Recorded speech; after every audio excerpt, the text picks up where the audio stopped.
আলহামদুলিল্লাহ ওয়া কাফা ওয়া সালামুন আলা ইবাদিহিল্লাযীনা ইসতাফা আম্মা বা'দ।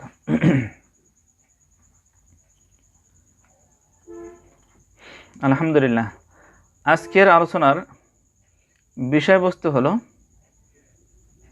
ইবাদতে চেষ্টা করা। ইবাদতের মধ্যে ইবাদতের জন্য চেষ্টা করা, এই সম্পর্কেই আজকের আলোচনার শিরোনাম।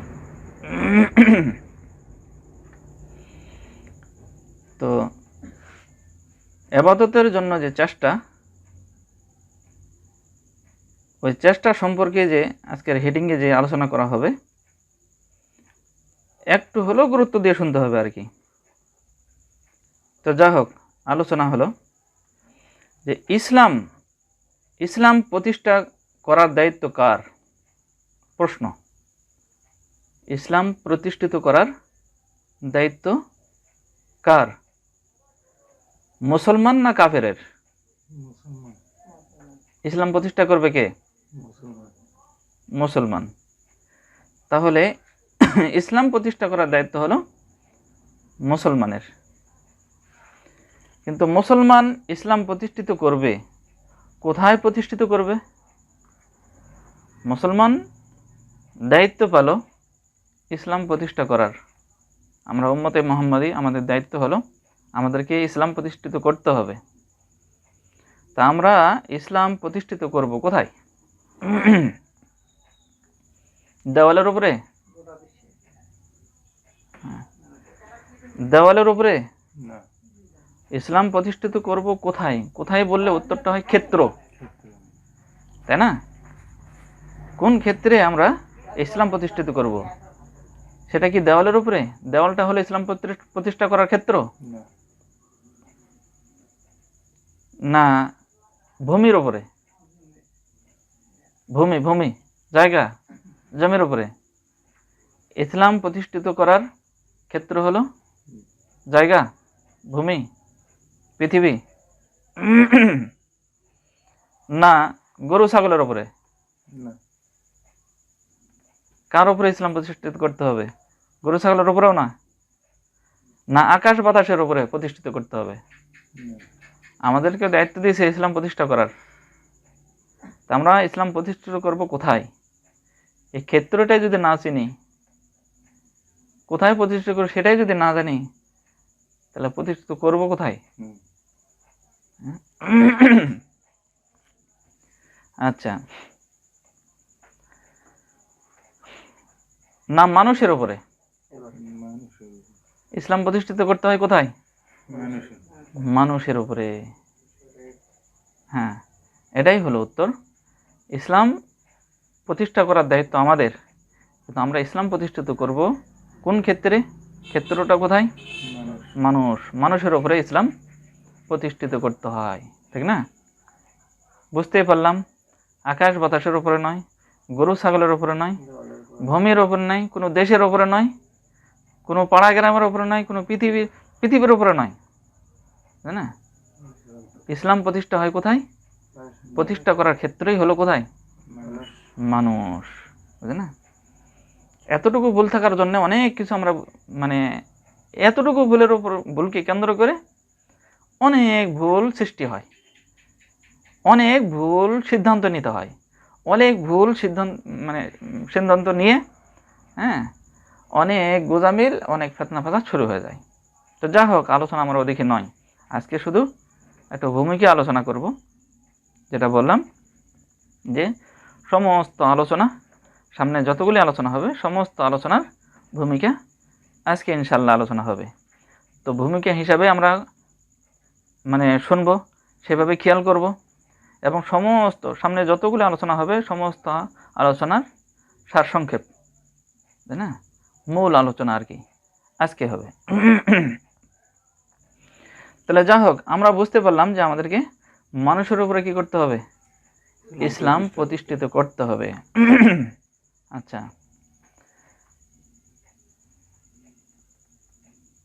তাহলে আমরা বুঝতে পারলাম ইসলাম প্রতিষ্ঠা করার ক্ষেত্র হলো মানুষ। যুগে যুগে সমস্ত নবী ও ওলি আউলিয়া তারাও মানুষের উপরেই ইসলাম প্রতিষ্ঠা করার আপ্রাণ চেষ্টা চালিয়ে গিয়েছেন। আমরাই নতুন করে প্রতিষ্ঠা করবো ইসলাম? না, ইতিপূর্বেও এই কাজ হয়েছে, এই কাজের লোক অতিবাহিত হয়ে গেছে। তারাও কোথায় করছে? আকাশ বাতাসের উপরে, কোনো দেশের উপরে? তারা মানুষের উপরে কি করছে? ইসলাম প্রতিষ্ঠা করার আপ্রাণ চেষ্টা চালাচ্ছে সবাই। আমাদেরও একই তো নাকি? না কোনো ভিন্নতা আছে? একই দায়িত্ব, একই ক্ষেত্র।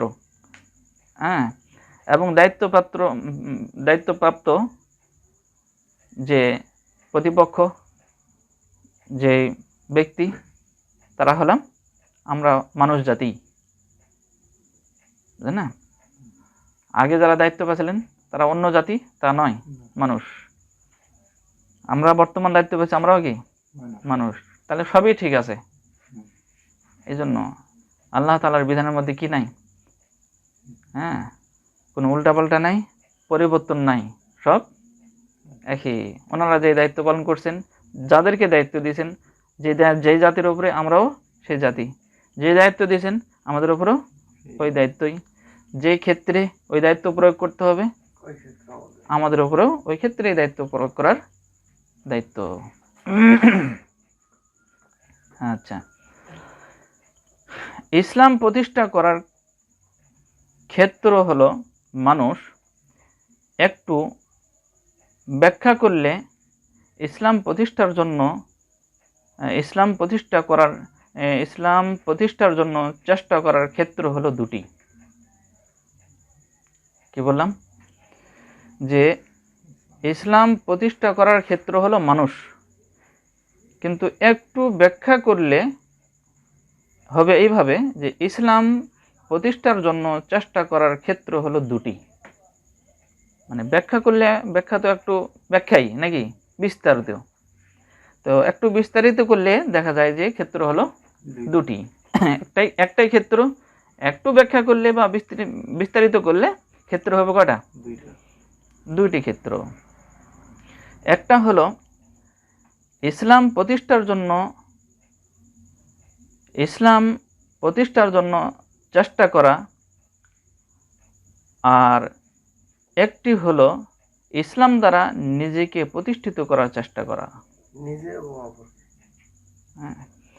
একটা হলো ইসলাম প্রতিষ্ঠা করার চেষ্টা করা, একটা ক্ষেত্র। হ্যাঁ, বলেই তো দেওয়া হলো। একটা হলো ইসলাম প্রতিষ্ঠা করার জন্য চেষ্টা করা একটা। দ্বিতীয় নম্বর হলো যে ইসলাম দ্বারা নিজেকে প্রতিষ্ঠিত করার জন্য চেষ্টা করা।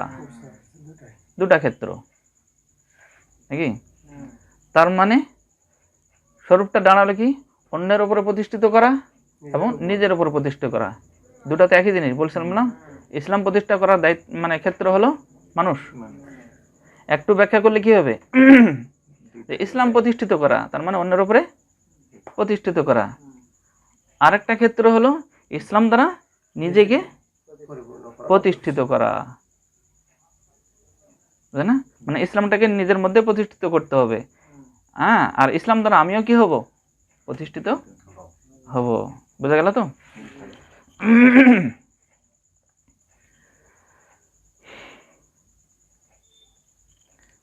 কিন্তু ইসলাম প্রতিষ্ঠিত করার ব্যাপারে আলোচনা হবে পরে, যেহেতু ক্ষেত্র দুটা হলো।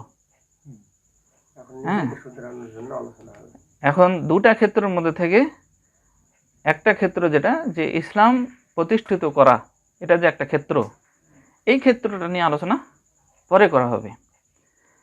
এখানে আলোচনা করা হবে ইসলাম দ্বারা নিজেকে প্রতিষ্ঠিত করার ব্যাপারে যে চেষ্টা করা, এটা নিয়ে কি করা হবে? আলোচনা করা হবে আজকে। তাহলে সেভাবে আমাকে গুরুত্ব দিতে হবে, সেভাবে বুঝতে হবে যে ইসলাম প্রতিষ্ঠা নিয়ে যে কোনো কথা বলা হচ্ছে এখানে, এইভাবে কিন্তু বলা হবে না।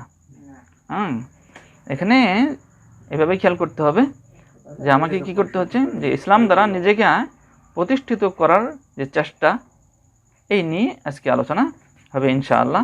সেভাবে আলোচনা করা হবে, মানে শুনতে হবে। যেহেতু চেষ্টা নিয়ে আলোচনা, হ্যাঁ, হেডিংটা কি ছিল? ইবাদতে চেষ্টা করা। হ্যাঁ, ইবাদতে আমাদের কি করতে হবে? চেষ্টা করতে হবে। হেডিংটাই হলো চেষ্টা করা। তো চেষ্টার ক্ষেত্র কি, মানে কোন বিষয়গুলোর উপরে চেষ্টা করতে হবে? ইবাদত। ইবাদতে চেষ্টা করা নিয়ে যেহেতু আলোচনা, এই জন্য চেষ্টা কথাটা ভালো করে খেয়াল রাখবেন, চেষ্টা শব্দটা ভালো করে খেয়াল রাখবেন। চেষ্টা শব্দ নিয়েই আলোচনা শেষ পর্যন্ত হবে, যেহেতু হেডিংটাই কি? ইবাদতে চেষ্টা করা। ইবাদত তো ভিন্ন জিনিস, ইবাদত আছে, সেই ক্ষেত্রে যে চেষ্টা, এই চেষ্টা নিয়ে আলোচনা। তাহলে আমরা এখন বলি যে আল্লাহ পাক কাজ করেন না চেষ্টা করেন? আল্লাহর উপরে কথা, আল্লাহকে নিয়ে কথা বলা হচ্ছে যে আল্লাহ তাআলা কাজ করেন না চেষ্টা করেন?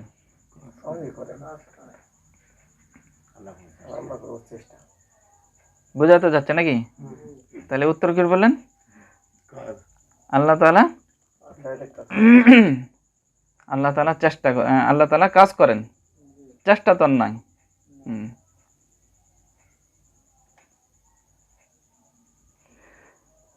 আর আমরা চেষ্টা করি না কাজ করি?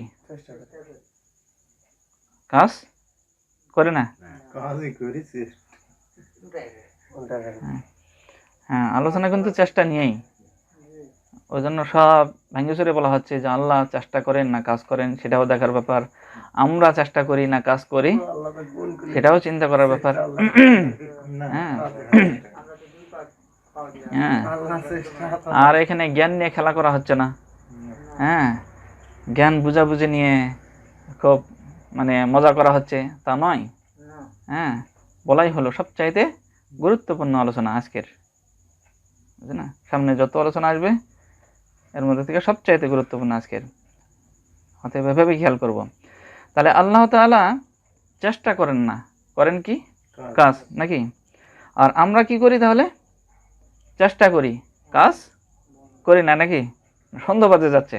হ্যাঁ, আচ্ছা, আমরা মূলত চেষ্টা করি, কাজ আমরা করি না। কাজ করেন আল্লাহ তাআলা। এগুলি আজকে বোঝানো হবে ইনশাআল্লাহ।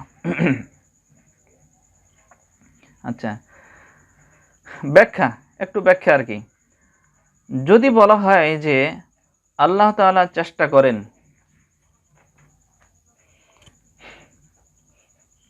যদি বলা হয় যে আল্লাহ তাআলা চেষ্টা করেন, তাহলে আল্লাহ তাআলা দুর্বল প্রমাণিত হবে। যদি বলা হয় যে আল্লাহ কি করেন? চেষ্টা করেন, তাহলে আল্লাহ হলো কি?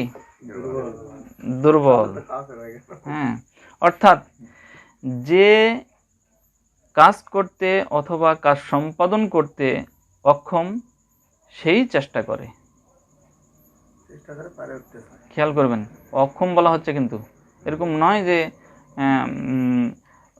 কাজ করতে দুর্বল সেই চেষ্টা করে, এরকম কিন্তু বলা হচ্ছে না। কথাটা ভালো করে খেয়াল করবেন, বুঝার মধ্যে যেন কোনো গোজামিল না থাকে। হ্যাঁ, যেহেতু একটু সূক্ষ্ম সূক্ষ্ম কথা, নাকি? ওই জন্য ভেবে খেয়াল করতে হবে। বলা হচ্ছে যে আল্লাহ তাআলা যদি চেষ্টা করেন, তাহলে আল্লাহ তাআলা হলেন দুর্বল। অর্থাৎ যে কাজ করতে অথবা কাজ সম্পাদন করতে অক্ষম, সেই চেষ্টা করে। তার মানে এখানে বলা হলো না যে কাজ করতে দুর্বল সে চেষ্টা করে, এমনটা ভাবা যাবে না। বলা হলো যে কাজ করতে অক্ষম এবং কাজ সম্পাদন করতে অক্ষম, যে কাজ করতে অক্ষম অথবা কাজ সম্পাদন করতে অক্ষম, সেই চেষ্টা করে। হ্যাঁ, আর যদি বলা হয় যে আল্লাহ তাআলা কাজ সম্পন্ন করে বা সম্পাদন করে, তাহলে আল্লাহ তাআলা চেষ্টা দুর্বলতা থেকে অনেক ঊর্ধ্বে। একটু খেয়াল না করলে বুঝে যাবে না। যদি বলা হয় আল্লাহ তাআলা কাজ সম্পন্ন করে বা কাজ সম্পাদন করেন, তাহলে আল্লাহ তাআলা চেষ্টা ও দুর্বলতা থেকে অনেক ঊর্ধ্বে। কি বুঝলাম কথা দ্বারা? চেষ্টা মানে কাজ সম্পাদন করা এবং কাজ সম্পন্ন করা বা কাজ করা, কারো ব্যাপারে যদি বলা হয় সে কাজ করলো অথবা কাজ সম্পাদন করলো, কাজ সম্পন্ন করলো, এ কথা যদি বলা হয় তাহলে বুঝতে হবে ওই ব্যক্তিটা চেষ্টা দুর্বলতার থেকে অনেক ঊর্ধ্বে, এই জন্য কাজ করতে পারছে, কাজ সম্পাদন করতে পারছে, কাজ সম্পন্ন করতে পারছে, অনেক ঊর্ধ্বে। মানে আপনার দুর্বলতা থাকে, কাজের দুর্বলতা থাকে একেবারেই ঊর্ধ্বে, একেবারেই ঊর্ধ্বে। আর যদি বলা হয় যে চেষ্টা করে, তাহলে সে মনে রাখতে হবে যে যদি বলা হয় যে কোনো কাজের চেষ্টা করতেছে, তাহলে বুঝতে হবে ওই ব্যক্তি কাজ সম্পাদন করতে পারবে না, মোটেও না, অসম্ভব। কাজ সম্পাদন করতে পারবে না, কাজ সম্পন্ন করতে পারবে না, কাজটা করতে পারবে না। যদি বলা হয় যে সে চেষ্টা করতেছে, তাহলে কি বুঝতে হবে সে সম্পাদন করতেই পারবে না।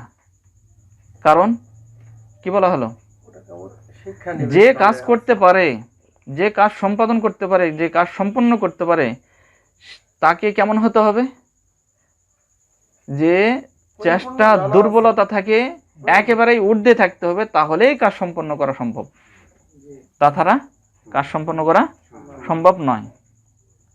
আচ্ছা, এমনিভাবে আমরা যদি চেষ্টা করি তাহলে আমরা দুর্বল প্রমাণিত হব। আমরা যদি কি করি, চেষ্টা করি, তাহলে আমরা কি হব, দুর্বল প্রমাণিত হব। আর কাজ সম্পন্ন অথবা সম্পাদন করি, তাহলে আমরাও চেষ্টা দুর্বলতার থেকে অনেক ঊর্ধ্বে। যদি কি বলা হয় যে আমরা কি করছি, কাজ সম্পন্ন করছি অথবা কাজ সম্পাদন করছি, কাজটা করে ফেলছি, তাহলে কি বলতে হবে, যে আমরা চেষ্টা দুর্বলতার থেকে একেবারে ঊর্ধ্বে, এরকমই হয়ে যাবে বিষয়টা। তা অসম্ভব, তাকে সম্ভব, আমাদের পক্ষে সম্ভব নয়। আসল কথা হলো চেষ্টাহীন ক্ষমতা দ্বারাই কাজ সম্পূর্ণ করা বা সম্পাদন করা সম্ভব। খেয়াল করেন, আসল কথা হলো চেষ্টাহীন ক্ষমতা দ্বারাই একটা কাজ সম্পাদন করা অথবা সম্পূর্ণ করা, কাজ করে ফেলাটাই সম্ভব। কোন ক্ষমতা দ্বারা? চেষ্টাহীন ক্ষমতা থাকতে হবে। হ্যাঁ, এমন ক্ষমতা আছে যে ক্ষমতার মধ্যে কোনো চেষ্টাই করতে হবে না।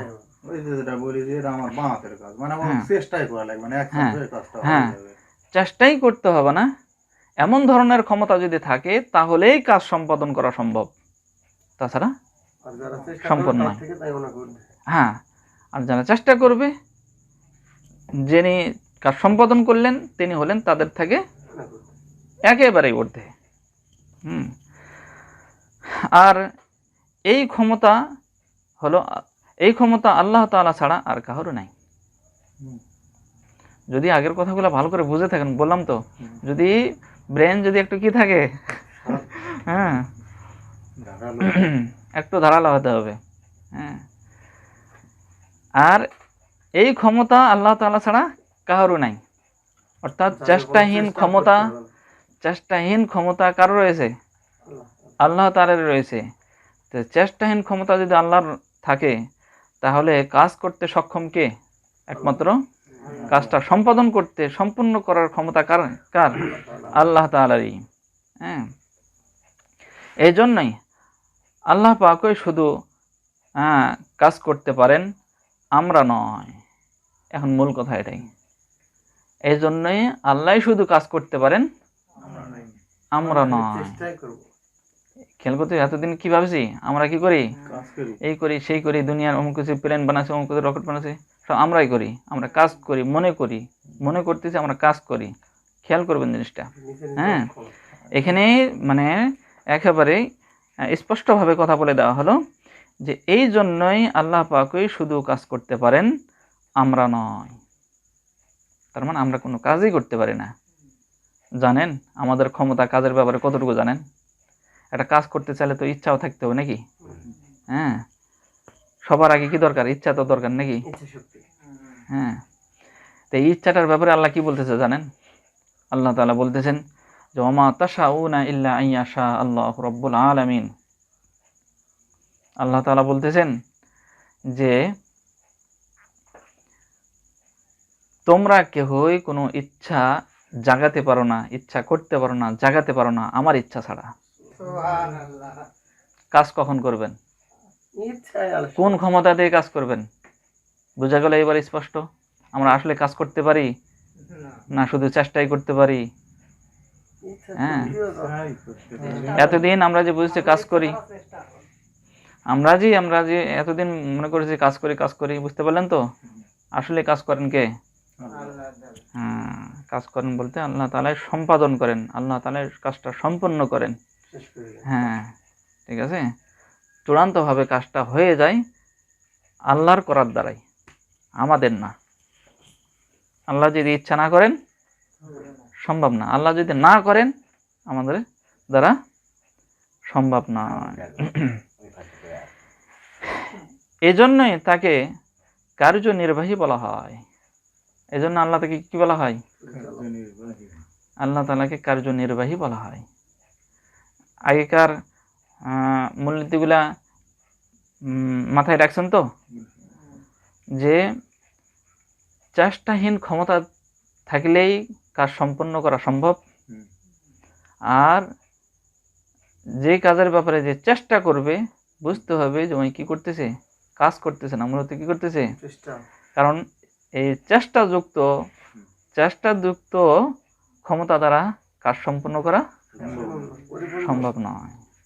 হ্যাঁ, কারণ কাজ একটা পূর্ণাঙ্গ করতে সেই পরিমাণ ক্ষমতা থাকতে হতো নাকি? তো চেষ্টা করলে আবার কিভাবে? চেষ্টা মানে তো ওই পর্যন্ত সম্ভব নয়, তার মানে দুর্বল। তো দুর্বল মানে ওই পর্যন্ত তো ক্ষমতা নাই। ওই পর্যন্ত ক্ষমতা থাকলে তার চেষ্টা করা লাগবে না। চেষ্টা করতেছে তার মানে ওই পর্যন্ত ক্ষমতা নাই, তার মানে ওর দ্বারা কি হবে না, কাজ সম্পন্ন হবে না। তো ওই জন্য আগে বলা হলো আল্লাহর ইচ্ছা ছাড়া যা আমরা ইচ্ছা জাগাতেই না পারি, কাজের মানে কাজের কথা তো অনেক দূর থাকলো, তাই না?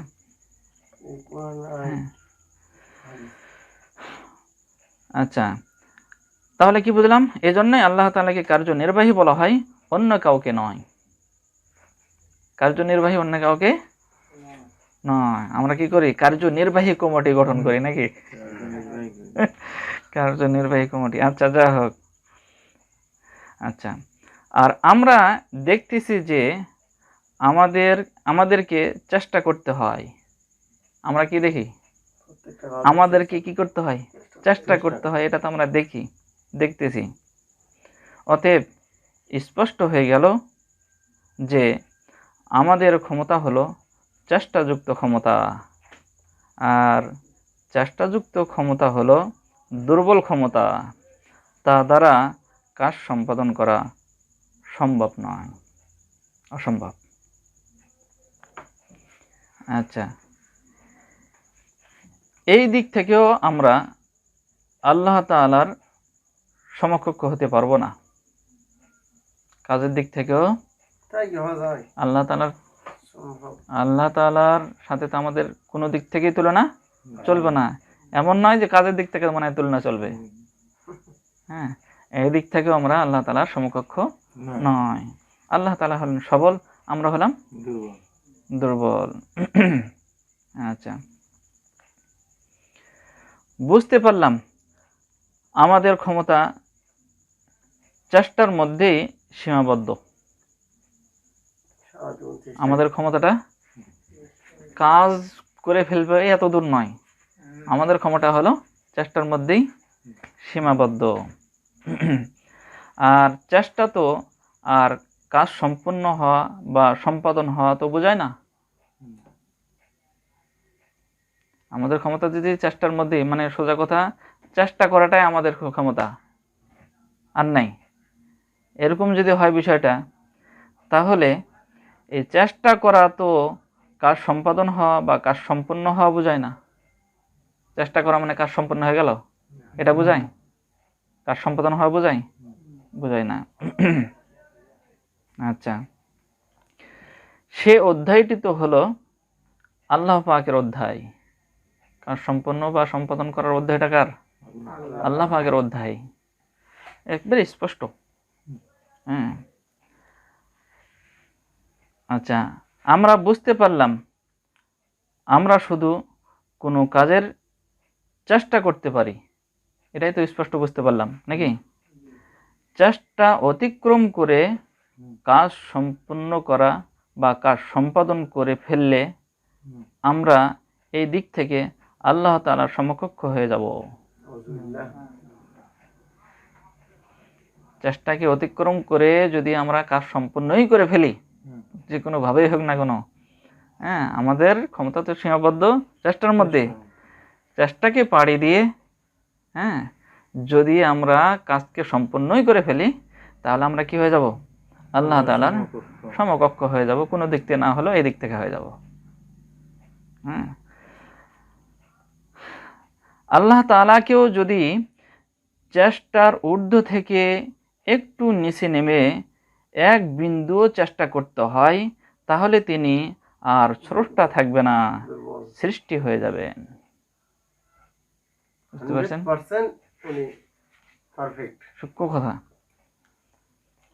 যে আল্লাহ তাআলাকেও যদি আবার কি করতে হয়, আমরা যদি আমাদের চেষ্টারকে পাড়ি দিয়ে যদি কাজ সম্পন্ন করে ফেলি, তাহলে আমরা আল্লাহ তাআলার সমকক্ষ হয়ে যাব।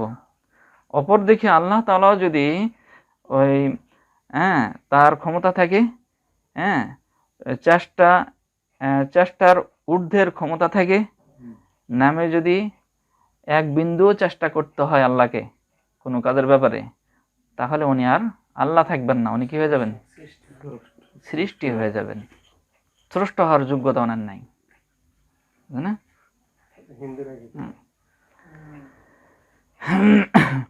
যা অসম্ভব, যে জিনিসটা হ্যাঁ অসম্ভব, মানুষ তার চেষ্টার ভিতরে যা করবে তাই পাবে। তাহলে এখন কি বোঝা যাচ্ছে? কি বুঝলাম? মানুষ তার চেষ্টার ভিতরে যা করবে তাই পাবে। কেন পাবে? এখন কি বুঝতেছি, মানুষ তার চেষ্টার ভিতরে যা করবে তাই পাবে না কাজ করলে পাবে? কি বুঝলাম এতক্ষণ আলোচনার দ্বারা? মানুষ তার চেষ্টার ভিতরে যা করবে, অর্থাৎ চেষ্টা করবে, এটারই প্রতিদান পাবে, না কাজ করলে কাজের প্রতিদান পাবে? কোনটা? কাজ করলে তো আল্লাহর সমকক্ষ হয়ে যাবে। মানুষ তো অত ঊর্ধ্বের নয় তো। হ্যাঁ, কি বোঝা গেল? সামনে যত আলোচনা হবে, যত দায় দায়িত্বের কথা বলা হবে, নামাজ, রোজা, হজ, যাকাত, যত কিছুই বলা হবে, সবগুলির ব্যাপারে আমরা কি কাজ করব নাকি? কি করব? চেষ্টা করব নাকি? না অন্য কিছু করতে পারবো? এতটুকুই। অতএব মানুষ কিসের প্রতিদান পাবে? কাজের না চেষ্টার? যত প্রতিদান ঘোষণা করা হয়েছে, কোরআন হাদিসে যত প্রতিদান ঘোষণা করা হয়েছে, এতদিন যত প্রতিদানের কথা শুনছি যে এই করলে এই পাওয়া যাবে, এই করলে এই পাওয়া যাবে, মূলত ওগুলো কিসের প্রতিদান? হ্যাঁ, চেষ্টার প্রতিদানই কিন্তু ওটা। হ্যাঁ, চেষ্টারই যে প্রতিদান,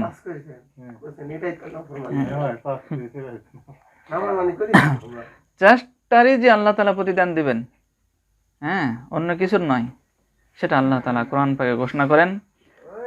সূরা নাজম 40 নম্বর আয়াত, আল্লাহ তাআলা বলেন, ওয়া আন্না সা'য়াহু সাওফা ইয়ারা।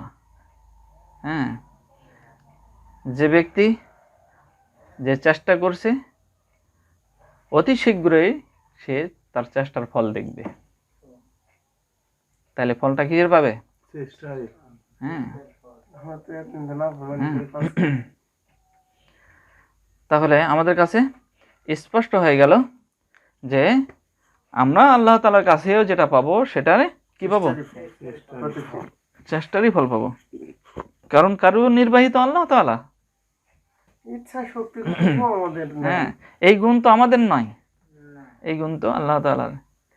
ইচ্ছা শক্তি তো দূরে করে, ইচ্ছা জাগানোর ক্ষমতাও পর্যন্ত আমাদের নাই। আচ্ছা, একটু কথা বলা যাবে কি এর মধ্যে? বুঝা যায় না, বলো।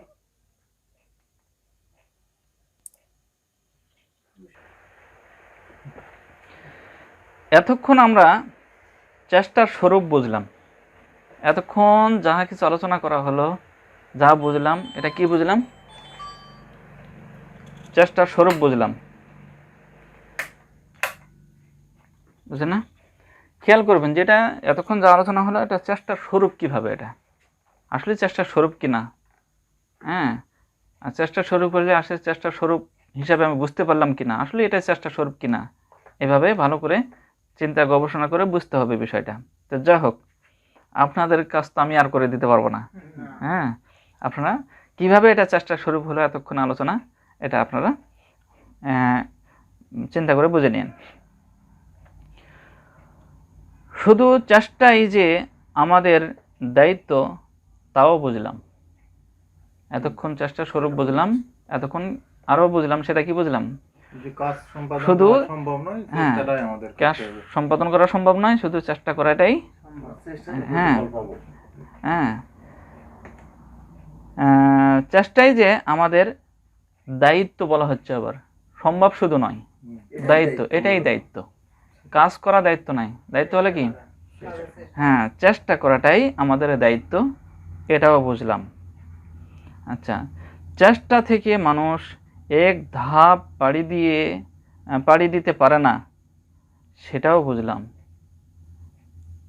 চেষ্টা থেকে এক ধাপ সামনে পাড়ি দিতে পারে না কাজের দিকে, কাজ সম্পাদন করার দিকে, সেটাও বুঝলাম, বুঝলেন না?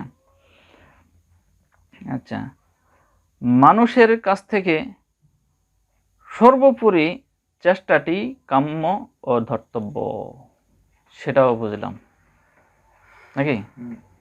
মানুষের কাছ থেকে শুধু সর্বোপরি বলা হলো, সর্বোপরি চেষ্টাটি শুধু কাম্য এবং ধর্তব্য। আল্লাহ চান যে মানুষ কি করুক, শুধু চেষ্টাটাই করুক। হ্যাঁ, আর এটাই ধর্তব্য করা হবে। আর এটাকেই যদি শুধু ধর্তব্য করা হয়, তাহলে প্রতিদান কিসের উপরে? চেষ্টার উপর। বুঝলেন না? ধর্তব্য তো এই পর্যন্ত শেষ, আমাদের সীমানা আর তো নয়, বুঝলেন না?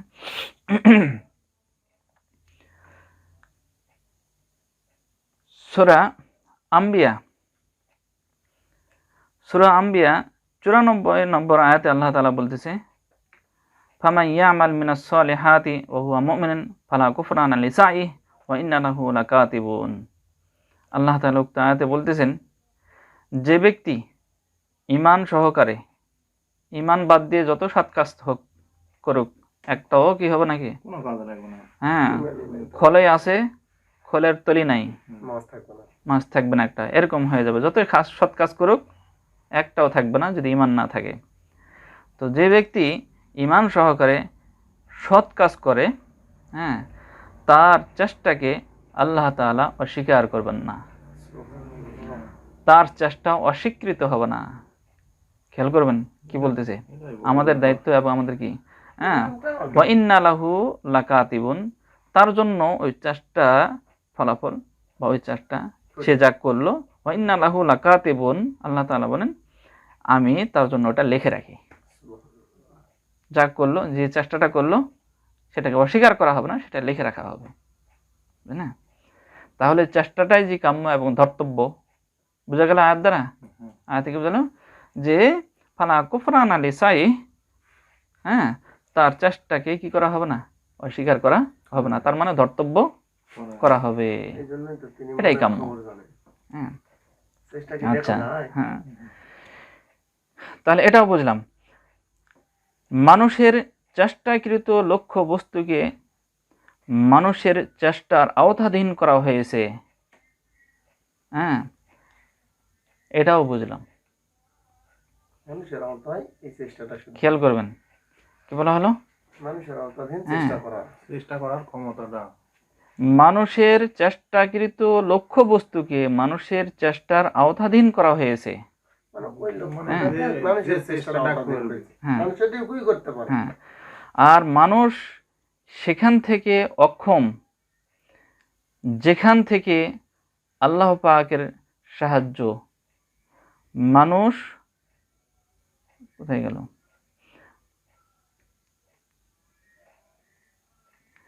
আর মানুষ যেখান থেকে অক্ষম সেখান থেকে আল্লাহ পাকের সাহায্য, এটাই আল্লাহ তাআলার আদত। কি বুঝলাম? এই আদত মদত মানুষের সমতা মানে যেখান থেকে শেষ ওখান থেকে হ্যাঁ, আসা শুরু। মানুষের মানুষ মানুষ মানুষ যেখান থেকে অক্ষম, যেখান থেকে তার মানে চেষ্টা পর্যন্ত তো, সর্বোচ্চ বড় জায়গা। হ্যাঁ, তারপরে তো আর পারে না, ওখানে তো অক্ষম, অক্ষম। মানে কাজটা করতে অক্ষম, সেখান থেকে আল্লাহ তাআলার সাহায্য শুরু, এটাই আল্লাহ তাআলার আদত।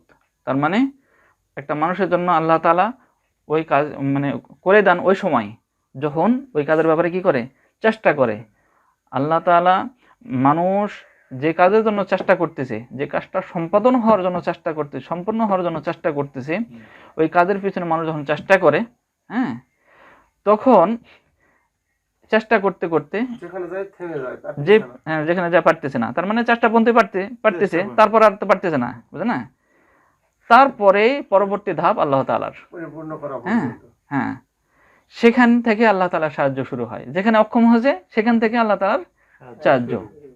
হ্যাঁ, এটাই আল্লাহ তাআলার আদত, মানে সাহায্য ওই জায়গাতে করেন। সোজা কথা, আমরা যখন ভালো কাজ করি আর খারাপ কাজ করি, যখনই চেষ্টা করব, তাই না, চেষ্টা করব, বাস যেখান থেকে অক্ষম হবে সম্পূর্ণই তার ইচ্ছা। ওখান থেকে আল্লাহ তাআলা সাহায্য করবেন, আল্লাহ কি করবেন, সম্পন্ন করে দেবেন। বলবা নি? হ্যাঁ, সেটাও আল্লাহ তাআলা ইশারা ছাড়া হবে না, ঠিক আছে? যে কোনো কারণে অফ করছেন, কোনো সক্ষমতার কারণে অফ করেননি, যে কোনো অক্ষমতার কোনো কাজ আছে, যে কোনো অক্ষমতার কারণে, হ্যাঁ, আপনি কি করছেন, অফ করে দিয়েছেন, সেটা পরে। আচ্ছা, তাহলে কি বোঝা গেল? যেখানে যায় আমরা পারবো না, সেখান থেকে আল্লাহর কাজ শুরু। হ্যাঁ, আল্লাহর কাজ শুরু, সেখান থেকে আল্লাহ সাহায্য করেন। কিন্তু এই কথাটাই আল্লাহ তাআলা কোরআন পাকে ঘোষণা করেন যে ওয়াল্লাযীনা জাহাদু ফীনা লানাহদিয়ান্নাহুম সুবুলানা। হ্যাঁ, সূরা আনকাবুত 69 নম্বর আয়াত। আল্লাহ তাআলা বলতেছেন যে ওয়াল্লাযীনা জাহাদু ফীনা লানাহদিয়ান্নাহুম সুবুলানা, যে ব্যক্তি আমার রাস্তায় চেষ্টা করে, হ্যাঁ, আমি তার রাস্তাকে সহজ করে দেই, সুগম করে দেই, মানে আল্লাহ তাআলা সাহায্য করবেন, বুঝলেন না? যেই কাজেই চেষ্টা করবে আল্লাহ তাআলা সেখানেই কি করবেন, সাহায্য করবেন। চেষ্টা আল্লাহ দেখলেই কি করেন, সাহায্য করেন। আর যদি নাকটাকে ঘুমাই, আল্লাহ কি অবস্থা, হ্যাঁ? ওটাও তো সাহায্য আচ্ছা। করে। আর ঘুম তৃপ্ত হবে না। আচ্ছা, মানুষের জন্য যা প্রতিদান ঘোষণা করা হয়েছে তা শুধু চেষ্টারই প্রতিদান ঘোষণা করা হয়েছে। সূরা গাশিয়া, তাই না? সূরা গাশিয়া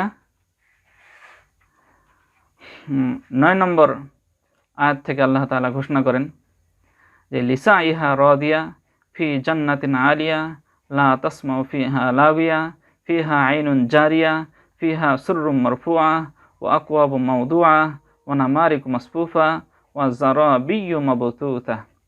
আল্লাহ তাআলা এখানে ঘোষণা করলেন যে লিসাইহা রাদিয়া, যে ব্যক্তি, হ্যাঁ, আল্লাহ তাআলার জন্য, ইসলামের জন্য চেষ্টা করবে, ইসলাম দ্বারা নিজেকে প্রতিষ্ঠিত করার জন্য চেষ্টা করবে,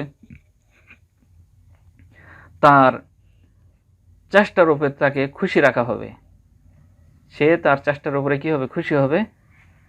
তার চেষ্টার উপরে আল্লাহ তাআলা কি করবেন, খুশি রাখবেন। কি দিয়ে খুশি রাখবেন? যে ফি জান্নাতিন আলিয়া, হ্যাঁ, একবারে উঁচু মানের বেহেশত দিয়ে আল্লাহ তাআলাকে কি করবেন, তাকে খুশি রাখবেন। লা তাসমাউ ফিহা লাগিয়া, সেখানে সে অবান্তর, হ্যাঁ, এবং অসার কোনো কথাবার্তা শুনবে না।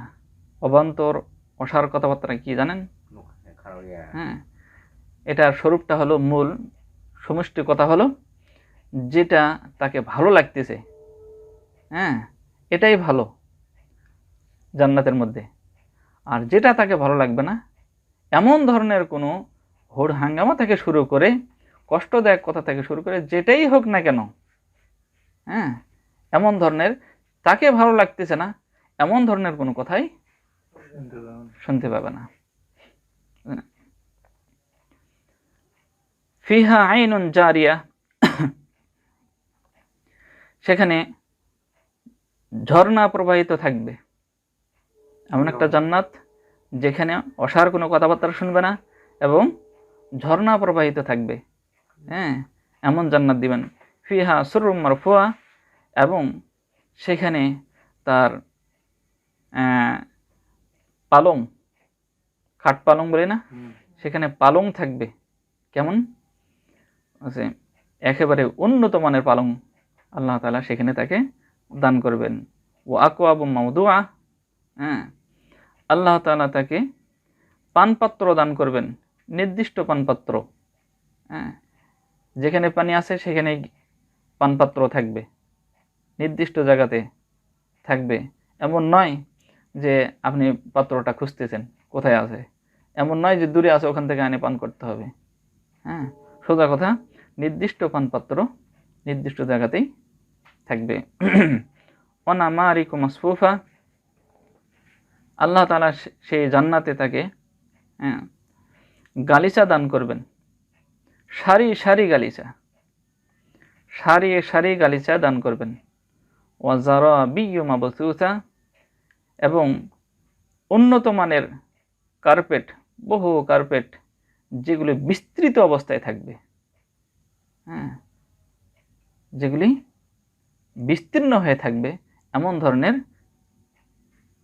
মানে উন্নত মানের কার্পেট আল্লাহ তাআলা দান করবেন, এমন জান্নাত আল্লাহ তাআলা দান করবেন। কিসের প্রতিদান ঘোষণা করা হচ্ছে? এগুলি চেষ্টারই প্রতিদান ঘোষণা করা হচ্ছে। এগুলি, হ্যাঁ, যত প্রতিদান ঘোষণা করা হবে মানুষের চেষ্টারই প্রতিদান ঘোষণা করা হয়। হ্যাঁ, আচ্ছা, তাহলে আমাদের প্রতিদান কোথায় আছে, প্রতিদান পাবো কি করলে, সেটাও কি আমরা বুঝতে পারলাম। এই সবগুলি কোরআন পাকে আল্লাহ তাআলা ঘোষণা করেন সূরা নাজমের 39 নম্বর আয়াতে, ওয়া আল্লাইসা লিল ইনসানি ইল্লা মা সাআ। এই আয়াতে আল্লাহ তাআলা ঘোষণা করলেন যে মানুষ ওটাই পায় যা সে চেষ্টা করে। ওয়া আল্লাইসা লিল ইনসানি ইল্লা মা সাআ, হ্যাঁ, যে ব্যাপারে চেষ্টা করে শুধু ওটাই পায়, অন্য কিছুই পায় না, বুঝলেন না? আচ্ছা, এখন আমরা এতক্ষণ তো আলোচনা হলো চেষ্টার স্বরূপ, এবং চেষ্টার স্বরূপ বোঝাতে গিয়ে কী কী বুঝতে পারলাম সেটাও আলোচনা করা হলো। এখন আমরা জানব চেষ্টার অর্থটা কি। এখন কি জানবো? চেষ্টার অর্থ কি? হ্যাঁ, চেষ্টার অর্থ বাংলা তো বাংলাই নাকি? অভিযানকেও কি বলা হয়? অভিযান মানে চেষ্টা করা, অভিযান মানে আবার চেষ্টা করা, চেষ্টা করা মানে অভিযান করা। আমাদের কাজগুলা কেমন আসলে? কাজ মানেই চেষ্টা, চেষ্টা মানেই কাজ, এমন অর্থে ব্যবহার হয়ে যাচ্ছে, তাই না? এটা রূপক অর্থে আর এটা শাব্দিক অর্থে। হ্যাঁ, তো যা হোক, মুজাহাদা এবং জিহাদ এই শব্দগুলি আরবি শব্দ। মুজাহাদা বা জিহাদ এগুলি হলো আরবি শব্দ। হ্যাঁ, এগুলির অর্থ হলো চেষ্টা করা। এগুলির অর্থ হচ্ছে চেষ্টা করা। পারিভাষিক অর্থ কি এগুলির অর্থ হলো কোনো লক্ষ্য বস্তু অর্জনের জন্য পূর্ণ শক্তি নিয়োগ করা এবং তার জন্য কষ্ট স্বীকার করা। বুঝতে পারলাম তো? চেষ্টার কিন্তু অর্থ বলা হচ্ছে এখন। খেয়াল করবেন। লক্ষ্য হ্যাঁ, বস্তুকে যদি সামনে আমাদের রেখে বোধ শক্তি থাকে তাহলে গুরুত্ব আসবে, গুরুত্বপূর্ণ বলে মনে হবে। বললাম তো সমস্ত আলোচনার হুম। হ্যাঁ সার এটার আলোচনা উপর নির্ভর করে এবং ভূমিকা। প্রতিদান হিসাবে জান্নাত নেব, হ্যাঁ এই প্রতিদান হ্যাঁ সামনে রেখে আমাদেরকে চেষ্টাটা চালিয়ে যাবে। হ্যাঁ। তো এখন এই তাহলে মুজাহাদা বা জিহাদ এগুলোর অর্থ কি বলা হলো? চেষ্টা করা। আর এগুলোর পারিভাষিক অর্থ কি বলা হলো? কোনো লক্ষ্য বস্তু অর্জনের জন্য পূর্ণ শক্তি নিয়োগ করা এবং তার জন্য কষ্ট স্বীকার করা। এটাই কিন্তু অর্থ। পারিভাষিক অর্থ। খেয়াল করব তাহলে আমরা কোনো লক্ষ্য বস্তু যে কোনো বিষয়ে আমরা যদি কি করি, চেষ্টা করি। আমরা আলোচনায় বসছি আল্লাহর জন্য, ইসলামের জন্য, ওই জন্য ইসলামের বিষয়গুলো আমরা বলবো। ইসলামের যে কোনো কাজ, হ্যাঁ, আল্লাহকে পাওয়ার জন্য যে কোনো কিছুর ব্যাপারেই আমরা কি করব? হ্যাঁ, চেষ্টা করব। তার মানে চেষ্টার অর্থটা কি বলা হলো? যে সেটা আমাদের লক্ষ্যবস্তু, যেটাকে লক্ষ্যবস্তু বানিয়ে তার পিছনে চেষ্টা করব, সেটাকে কি বলা হচ্ছে? যে কোনো লক্ষ্য বস্তু অর্জনের জন্য পূর্ণ শক্তি নিয়োগ করা। খেয়াল করবেন, সর্বোচ্চ শক্তি। চেষ্টার অর্থ বলা হচ্ছে, চেষ্টার পারিভাষিক অর্থ বলা হচ্ছে আমি কোনো লক্ষ্য বস্তু যদি অর্জন করতে চাই, আল্লাহ, সোজা কথা, আল্লাহকে যদি আমি পেতে চাই, আল্লাহ আমার লক্ষ্য, যদি আমি পেতে চাই আল্লাহকে, তাহলে আমি চেষ্টা করব। তো তাহলে কেমন চেষ্টা? চেষ্টার অর্থটা বলে দেওয়া হচ্ছে। আল্লাহকে পাওয়ার জন্য কেমন চেষ্টা করতে হবে, তার চেষ্টা বলে দেওয়া হলো যে পূর্ণ শক্তি আমাকে কি করতে হবে? নিয়োগ করতে হবে এবং তার জন্য কষ্ট স্বীকার করতে হবে। দুটা কথা, হুম। দুটার কোনোটা একটা বাদ দেওয়া যাবে না। হ্যাঁ, এবং কত বড় বড় কথা হতে পারে খেয়াল করবেন। হুম। পূর্ণ শক্তি নিয়োগ করতে হবে, হ্যাঁ, একটা কথা। দ্বিতীয় নম্বর কথা হলো তার জন্য কষ্ট স্বীকার করতে হবে। এটা ছোট কথা নাকি? না, এটাও বড় কথা। হ্যাঁ, তাহলে আল্লাহকে যদি আমি পেতে চাই, তাহলে আমাকে পূর্ণ শক্তি নিয়োগ করতে হবে। এখানে সব মানে সার কথার আবার সার কথা এখানেই পাওয়া যাবে। যত সামনে আলোচনা হবে সবগুলির ব্যাপারে আমাকে কি করতে হবে? ওগুলোর ব্যাপারে যদি আমি কাজ করতেই চাই, হুম। হ্যাঁ, আর চেষ্টা যদি করতেই চাই, তাহলে আমাকে কি কি কি মানে চেষ্টা করতে হবে? কি বলা হচ্ছে? পূর্ণ যে শক্তি, পূর্ণ মানুষের শক্তি। একবারে সর্বোচ্চ শক্তি। একটা নামাজের বিষয়ে, নামাজ যদি আমি অর্জন করতে চাই, তাহলে সে ব্যাপারে আমার কি করতে হবে? পূর্ণ শক্তি নিয়োগ করতে হবে এবং তার ওই পূর্ণ শক্তি নিয়োগ করতে গিয়ে যতগুলো কষ্ট আসবে সমস্ত কষ্ট আমাকে স্বীকার করতে হবে। তাহলে কষ্টটাও ওই মাত্রায় হবে। কোন মাত্রায়? যে মাত্রায়, ওই যে পূর্ণ মাত্রায় পূর্ণ শক্তি নিয়োগ করছি, তাহলে পূর্ণ মাত্রায় আমাকে কি করতে হবে? কষ্ট স্বীকার করতে হবে। খেয়াল করবেন এই জিনিসগুলা। অর্থাৎ ইবাদত ও আল্লাহ তাআলার বিধিবিধান পালনে আমাদেরকে পূর্ণ শক্তি ব্যয় করতে হবে। হুম। মোট কথা, ইবাদত এবং আল্লাহ তাআলার বিধিবিধান পালনে আমাদেরকে পূর্ণ শক্তি ব্যয় করতে হবে এবং পূর্ণ আন্তরিকতার সাথে তা পালন করতে হবে। হ্যাঁ, এটা গেল অর্থ। এতক্ষণ আবার কি গেল? অর্থ।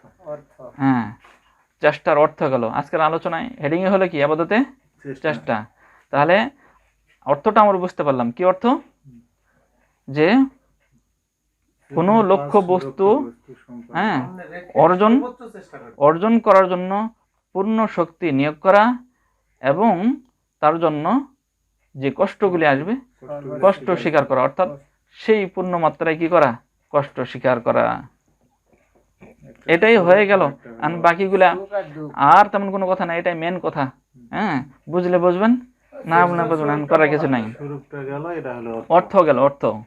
অর্থ গেল। আচ্ছা, এবার আমরা চেষ্টা করার আদেশ পেলাম নাকি? হুম। জি। কিন্তু চেষ্টা তো নিম্ন ও ঊর্ধ্ব বিভিন্ন মাত্রার রয়েছে। হুম। এখন কি বলা হচ্ছে? এতক্ষণ গেল চেষ্টার স্বরূপ, স্বরূপ, এরপরে গেল চেষ্টার অর্থ। অর্থ। এখন কি আসতেছে? যে চেষ্টার নিম্ন ও ঊর্ধ্বর বিভিন্ন মাত্রা রয়েছে। চেষ্টারও কি রয়েছে? প্রকার। হ্যাঁ, বিভিন্ন মাত্রা রয়েছে। আচ্ছা, এগুলির মধ্যে থেকে আল্লাহ তাআলা আমাদের কাছ থেকে কোন মাত্রার চেষ্টা কামনা করেন? অবশ্যই পূর্ণ মাত্রা। চেষ্টারও তাহলে কি রয়েছে? বিভিন্ন মাত্রা রয়েছে। এর মধ্যে ঊর্ধ্ব এবং নিম্ন বিভিন্ন মাত্রা। এগুলোর মধ্যে থেকে অনেক মাত্রা রয়েছে কিন্তু চেষ্টার, ঠিক আছে? তো এই মাত্রাগুলির মধ্যে থেকে আল্লাহ তাআলা আমাদের কাছ থেকে কোন মাত্রায় চেষ্টা চান? সর্বোচ্চ চেষ্টাটাই। হ্যাঁ, পূর্ণ মাত্রায় চেষ্টাকে কামনা করা হয়। আল্লাহ তাআলার পক্ষ থেকে পূর্ণ মাত্রার চেষ্টাকে কি করা হয়? কামনা করা হয়। খেয়াল করতে হবে। তাহলে ছোটখাটো বিষয় নয়, যে কোনো কাজ করব, হ্যাঁ, আর হয়ে গেল তা নয়। হ্যাঁ, খেয়াল করতে হবে আমাকে এই জিনিস, এইটাই ভূমিকা, সব আলোচনার ভূমিকা এটাই, আমাকে এটা সামনে রাখতে হবে। হ্যাঁ, আচ্ছা, যেমন আল্লাহ তাআলা ঘোষণা করেছেন সূরা হজ ৭৮ নম্বর আয়াত,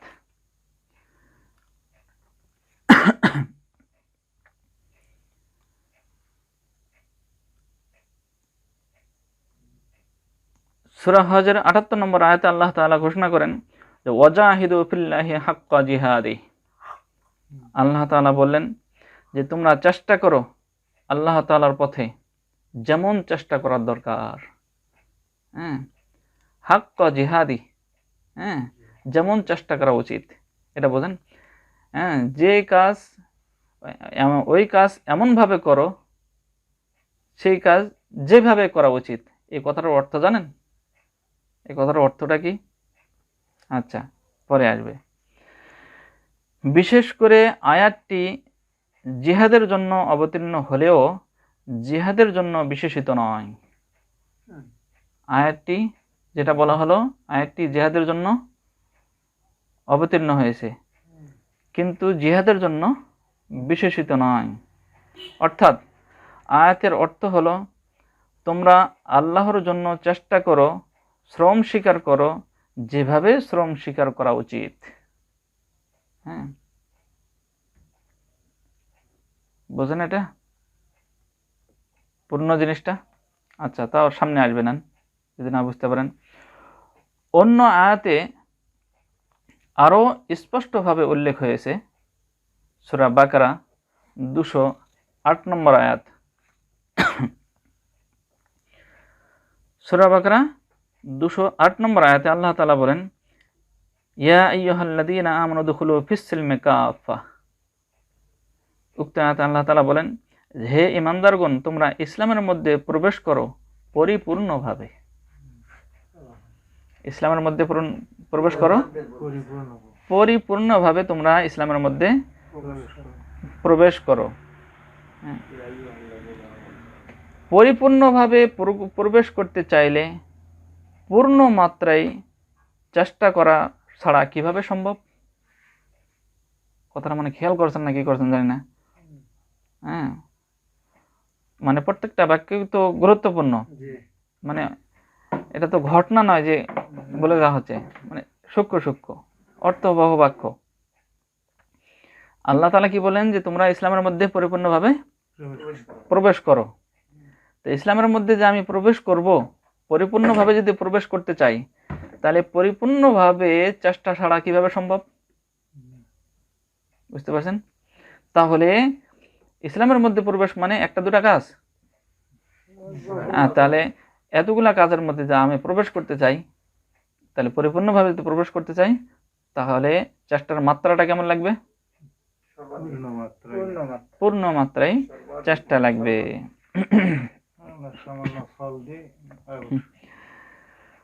আচ্ছা, পরিপূর্ণতার অর্থ, এবার অর্থ বলা হচ্ছে পরিপূর্ণতার অর্থ। পরিপূর্ণতা কি? হ্যাঁ, পরিপূর্ণতার অর্থ হলো এমন এক মাত্রা যার থেকে এক বিন্দু কমে গেলে কমে যাবে এবং এক বিন্দু বেশি করলে বেশি হয়ে যাবে। পরিপূর্ণর অর্থ কি? যার থেকে এক বিন্দু কমে দিলে কমে যাবে, এক বিন্দু বেশি করলে বেশি হয়ে যাবে। এক বিন্দু বেশি করা হলো তার মানে আরো পূর্ণ করা হলো তা নয়। খেয়াল করবেন পরিপূর্ণতার অর্থটা কি। হ্যাঁ, কলসিতে পানি আছে, কলসি পানি পূর্ণ হয়ে আছে, কলসি ভরে আছে। এই যে ভরে থাকা বা পরিপূর্ণ হয়ে থাকা অর্থটা কি? এই কলসির থেকে এক ফোঁটা যদি কমে দেওয়া হয় তাহলে কি হয়ে গেল? কমে গেল। হ্যাঁ, কলসিটা পূর্ণ নয়। আর যা আছে পরিপূর্ণ আছে, এর উপরে যদি আবার এক ফোঁটা বেশি করি, এটা টপকে পড়বে। হ্যাঁ, তাহলে ওটা বেশি হয়ে গেল, পরিপূর্ণ নয়। বুঝে গেল? তাহলে আল্লাহ তাআলা আমাদের পক্ষ থেকে কি চাচ্ছেন? পরিপূর্ণ। চেষ্টা চাচ্ছেন নাকি? আল্লাহ চায়, আল্লাহ তাআলার কামনা হলো যে বান্দা কি করুক, আমার জন্য চেষ্টা করুক। কোন মাত্রায় চেষ্টা? পূর্ণ মাত্রায় চেষ্টা। পূর্ণ মাত্রায় চেষ্টা বলতে কি বোঝায়? এমন মাত্রায় চেষ্টা যার থেকে যদি একটু কমও করি তাহলে কম হয়ে যাবে, যার থেকে একটু বেশি করি তাহলে বেশি হয়ে যাবে, এই মাত্রায় আমাকে চেষ্টা করতে হবে। বুঝা গেছে? হ্যাঁ, তার মানে বেশি আর নাই যে, ওটাই হলো পূর্ণ। হ্যাঁ সেটাই। নাই যে বেশি। বেশি চেষ্টা কি বলবো? বেশি চেষ্টা বলতে 5 ওয়াক্ত নামাজ আমি 6 ওয়াক্ত পড়ছি, ওরা তো কি হয়ে গেছে? ওরা তো উছলে গেল, হ্যাঁ, ওরা তো বাড়তি এটা না। আল্লাহ তাআলা যা বলছে, যা করতে বলছে, আল্লাহ তাআলা বিধিবিধানে আমি চেষ্টা করব। কতটুকু চেষ্টা করব? আমাকে পূর্ণ মাত্রা চেষ্টা করতে হবে। সোজা কথা, পূর্ণ মাত্রা বলতে আমার মধ্যে যতটুকু চেষ্টা রয়েছে, হ্যাঁ, তার শেষ সীমানা পর্যন্ত আমাকে করতে হবে। যদি তার এক বিন্দু কম করি তাহলে কমে গেল, তার এক বিন্দু যদি বেশি করি তাহলে বেশি হয়ে যাবে, কিন্তু এক বিন্দু বেশি তো আর করতে পারবো না, কারণ ক্ষমতা তো আর নাই। বোঝা গেল তো? তাহলে পরিপূর্ণতার অর্থ বুঝলাম, এবং পরিপূর্ণ আমার চেষ্টার পরিপূর্ণতা কি সেটাও বুঝলাম। আর একটু বুঝি, আমার চেষ্টার পরিপূর্ণতা কি? আমার চেষ্টা যতটুকু আছে তার থেকে যদি একটু কম করি পরিপূর্ণ হবে? না। হ্যাঁ, তার থেকে বেশি করি তো বেশি তো করা যাবে না নাকি? তার মানে এটাই আমার চেষ্টার পরিপূর্ণতার স্বরূপ। কি বললাম তাহলে? যে আমার মধ্যে যতটুকু চেষ্টা আছে, যতটুকু ক্ষমতা আছে, সম্পূর্ণটাই ব্যয় করতে হবে। এক বিন্দু যদি কম করি, বেশি তো করতেই পারবো না, এক বিন্দু যদি কম করি তাহলে পরিপূর্ণ চেষ্টা করলাম না। তা আল্লাহ তাআলা পরিপূর্ণভাবে ইসলামের মধ্যে প্রবেশ করতে বলছে, হ্যাঁ, তাহলে পূর্ণ মাত্রায় চেষ্টা ছাড়া সম্ভব নয়। অতএব আমাকে কি করতে হবে? আমার জীবনের যতটুকু চেষ্টা রয়েছে, হ্যাঁ, সবটুকু চেষ্টা আমাকে কি করতে হবে? আল্লাহ তাআলার জন্য ব্যয় করতে হবে, তাহলেই পূর্ণ মাত্রায় চেষ্টা হবে। তাহলে এই মাত্রায় চেষ্টা রেখেই আল্লাহ তাআলা চান, ওই মাত্রায় চেষ্টার উপরে আল্লাহ তাআলা কি দিয়েছেন? এই সব ঘোষণা প্রতিদান যা কিছু ঘোষণা করা হলো, এতটুকুই কাম্য। আল্লাহ তাআলা ওটাই বলতেছে, ওয়াল্লাইসা লিল ইনসানি ইল্লা মা সা। মানুষ পায় না, যা যতটুকু চেষ্টা করে ততটুকুই পায়, তাই না? মানুষ কি করবে? ওয়ান্না সায়াহু সাফা ইয়ারা। হ্যাঁ, মানুষ যে চেষ্টা করছে ওটাই শুধু পাবে, ওটাই দেখবে কালকে আমাদের ময়দানে, আর বেশি নয়, তাই না? আচ্ছা, যা হোক, তাহলে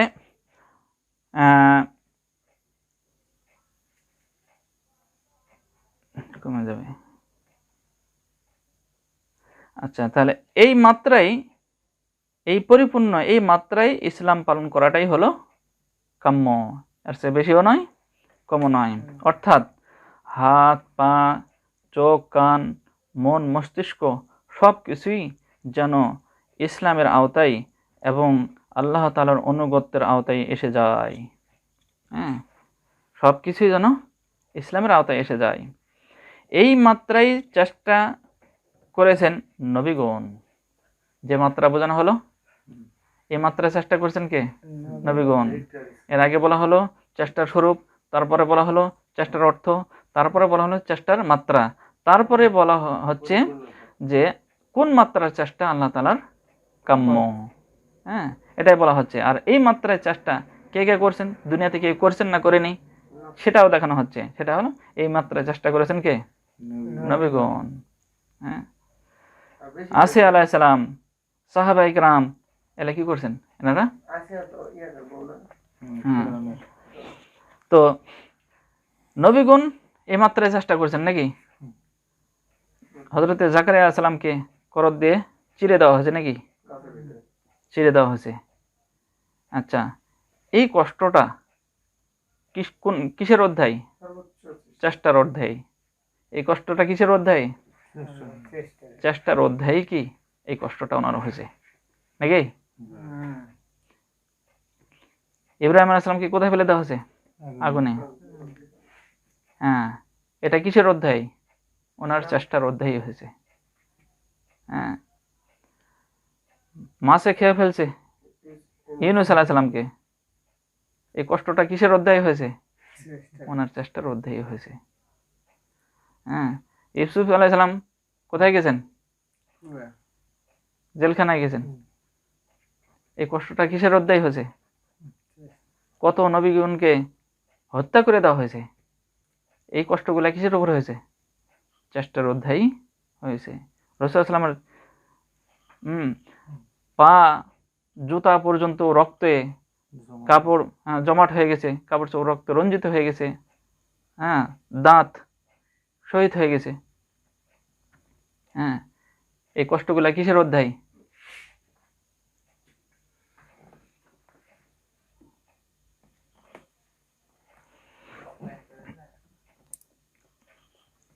তা এই যে কষ্টগুলি, এগুলি কিসের অধ্যায়? উখদুদবাসী বলা হয়। উখদুদবাসী, হ্যাঁ, অর্থাৎ এক গ্রামবাসীকে ওরা ইসলাম গ্রহণ করছে। কাফের বাদশা ছিল, তারা আগুনের কুণ্ডলি তৈরি করে আগুনে ফেলে দিছে। হ্যাঁ, এদেরকে উখদুদবাসী বলা হয়, তাই না? আগুনের মধ্যে ফেলে দিছে, আগুনে পুড়ে ছারখার হয়ে গেছে। এই কষ্টগুলা কিসের অধ্যায়? চেষ্টার অধ্যায়। হিজরত হয়েছে কিসের অধ্যায়? চার সংকট। ছোটখাটো কথা নাই। আসহাবে কাহাফ, বাড়িঘর ছাড়ে সব চলে গেছে। এই কষ্টগুলা কিসের অধ্যায়? চেষ্টার অধ্যায়, তাই না? যাই যেরকম চেষ্টা করছে, যাই যেরকম চেষ্টা করবে, আল্লাহ তাআলা তাকে সেরকমই ফল দিবেন। সোজা কথা, আল্লাহ তাআলার কাম্য হলো সর্বোচ্চ চেষ্টাই হলো আল্লাহ তাআলার কাম্য। পরিপূর্ণ চেষ্টা। জান্নাতের অনেকগুলা স্তর রয়েছে, সর্বোচ্চ স্তরের নাম হলো জান্নাতুল ফেরদাউস। কোনো স্তর চাওয়ার জন্য দোয়া শিখে দেওয়া হয়নি, দোয়া শিখে দেওয়া হয়েছে জান্নাতুল সর্বোচ্চটা চাওয়ার জন্য শিখে দেওয়া হয়েছে। কি জন্য? সর্বোচ্চ চেষ্টাটাই আল্লাহ তাআলা কামনা করেন, এজন্য সর্বোচ্চ জান্নাত চাওয়ার জন্যই দোয়া শিখে দেওয়া হয়েছে। বুঝা গেল? আচ্ছা,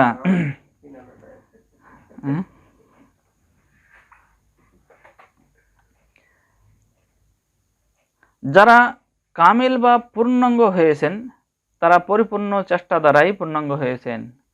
কামেল বলে না, কামেল মানুষ। কামেল অর্থ জানেন? কামেল তো আরবি শব্দ। কামেল জানেন?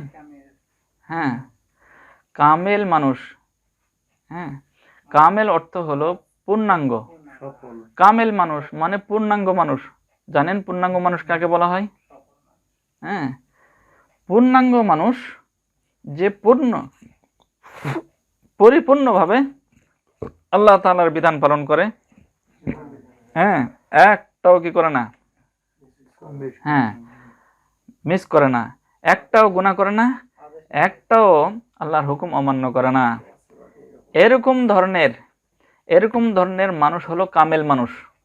খেয়াল করবেন কথাটা, এরকম ধরনের মানুষ হলো কামেল মানুষ। আরবি শব্দ, এটার অর্থই হলো পূর্ণাঙ্গ হওয়া। পূর্ণাঙ্গ, এটার অর্থই হলো কি? পূর্ণাঙ্গ। কামেল মানুষ মানে পূর্ণাঙ্গ ব্যক্তি। তো পূর্ণাঙ্গ ব্যক্তি কাকে বলা হয়?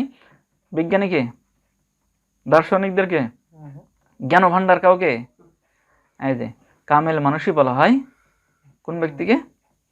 যে ব্যক্তি পূর্ণ মাত্রায় আল্লাহ তাআলার হুকুম পালন করেন, একটা নিষেধও করেন, হ্যাঁ, বিরত থাকে। হ্যাঁ, এই ধরনের ব্যক্তিকে কি বলা হয়? কামেল বলা হয়। অর্থাৎ এই যে আয়াতে বলছে যে ইয়া আইয়ুহাল্লাযীনা আমানু দুখুলু ফিস-সিলমি কাফা, তোমরা হে ঈমানদারগণ তোমরা ইসলামের মধ্যে প্রবেশ করো পূর্ণাঙ্গভাবে। ওনারা পূর্ণাঙ্গভাবে প্রবেশ করেছেন। হ্যাঁ, পূর্ণাঙ্গভাবে প্রবেশ করে পূর্ণাঙ্গ হয়ে গেছেন ওনারা, বুঝলেন না? এনাদেরকে কামেল বলা হয়। আর এটার বাংলা কি বললাম? পরিপূর্ণ। পরিপূর্ণ ব্যক্তি কারা? নবীগণ। এনারাই হলেন কামেল ব্যক্তি। নবীগণ হলেন কি? কামেল ব্যক্তি। এবং কোরআন হাদিসে যাদেরকে কামেল বলে ঘোষণা দেওয়া হয়েছে, এনারাই হলো কামেল। এনারা ব্যতীত অন্য কেউ কামেল কিনা এটা আল্লাহ তাআলাই ভালো জানেন। এনাদের মধ্যে থেকে আর কেউ কামেল আছে কিনা এটা আল্লাহ তাআলা ভালো জানেন, আমরা জানি না। কিন্তু কোরআনে যাদেরকে কামেল বলে ঘোষণা দেওয়া হয়েছে, মানে ইসলামে কামেল বলে ঘোষণা দেওয়া হয়েছে, এনারা কামেল। ঠিক আছে? কাদেরকে কামেল বলে ঘোষণা দেওয়া হয়েছে এরকম হাদিস আছে, সেটা ভিন্ন কথা, ওটা পরে আলোচনা। ঠিক আছে?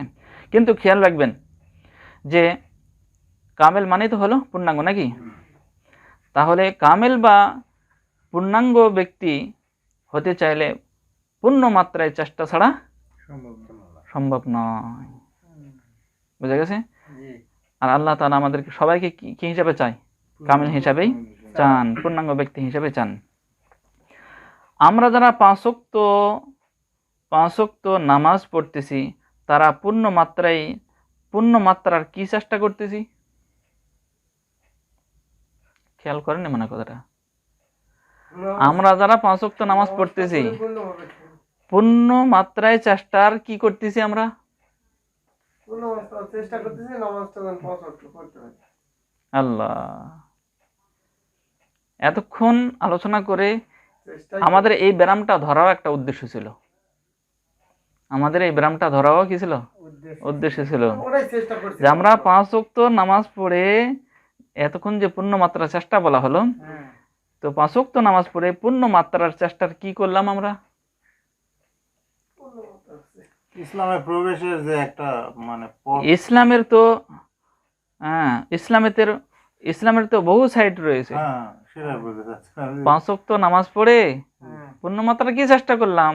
ইসলামের তো বহু সাইড রয়েছে। হুম, 5 ওয়াক্ত নামাজ পড়ে নিজেকে আল্লাহর ওলি মনে করি। 5 ওয়াক্ত নামাজ পড়ে নিজেকে আল্লাহর ওলি মনে করি। কেমন ঠঙ্গা আমরা ভিতরে, এতক্ষণ আলোচনার দ্বারা একটু হলো বুঝে আসার কথা যে কেমন ঠঙ্গা। সেই ঠঙ্গা 5 ওয়াক্ত নামাজ পড়ে কি মনে করে? আল্লাহর ওলি মনে করে। আমরা যারা সারাদিন দুনিয়া নিয়ে ব্যস্ত থাকি পূর্ণ মাত্রায় চেষ্টার কি করলাম? ওটা তো হলো 5 ওয়াক্ত নামাজের ব্যক্তি। যারা আবার কি সারাদিন দুনিয়া নিয়েই ব্যস্ত, ও আবার আল্লাহর রাস্তায় পূর্ণ মাত্রায় চেষ্টার কি করলো? আল্লাহ মাফ করুক, আল্লাহ মাফ করুক। আমরা কিচ্ছু নাই ভিতরে, কিচ্ছু নাই না। আর আমরা যারা আল্লাহকে পাত্তাই দেই না তারা পূর্ণ মাত্রায় চেষ্টা তো দূরে থাকলো, সামান্য চেষ্টারও কি করলাম? কয়টা শ্রেণী দেখানো হলো এখানে? 3টা।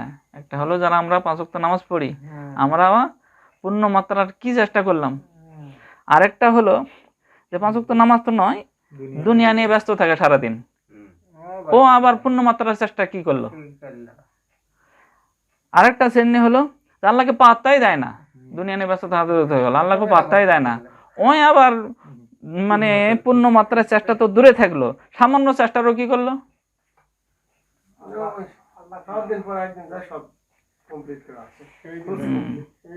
সামান্য চেষ্টারও কি হলো কোন?